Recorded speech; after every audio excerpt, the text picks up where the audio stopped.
ভারতের সীমান্তবর্তী রাজ্য অরুণাচল প্রদেশ ঘিরে আবারও উত্তেজনা। চীন এবার নতুন করে ২৭টি স্থানের নাম ঘোষণা করেছে, যেগুলোর বেশিরভাগই ভারতের মধ্যে অবস্থিত।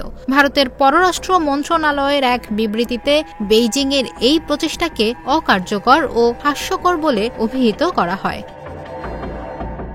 চীনের সিভিল এভিয়েশন মন্ত্রণালয়ের এই ঘোষণায় অরুণাচলের এলাকাগুলোকে তাদের মানচিত্রে যুক্ত করা হয়েছে। ফলে আবারও অরুণাচলকে নিজেদের অংশ দাবি করল বেইজিং।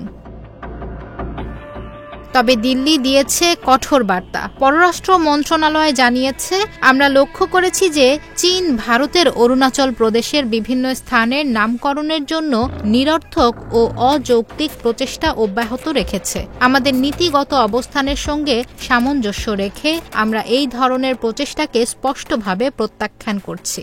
অরুণাচল প্রদেশ ভারতের একটি অবিচ্ছেদ্য অংশ ছিল, আছে ও থাকবে। নতুন করে নামকরণ এই অনস্বীকার্য বাস্তবতাকে পরিবর্তন করবে না।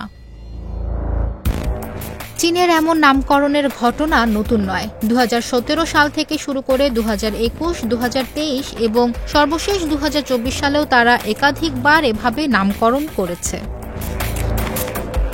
গ্লোবাল টাইমস জানিয়েছে, চীন অরুণাচলকে জাংনান নামে অভিহিত করে। নামের তালিকা ছাড়াও চীনা মন্ত্রণালয় বিস্তারিত অক্ষাংশ ও দ্রাঘিমাংশ এবং অঞ্চলগুলোর একটি হাই রেজুলেশনের মানচিত্রও প্রকাশ করে।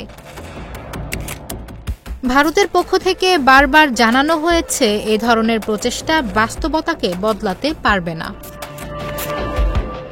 সীমান্ত নিয়ে দুই পরাশক্তির এই উত্তেজনা কতদূর গড়ায় তা এখন সময়ই বলে দেবে।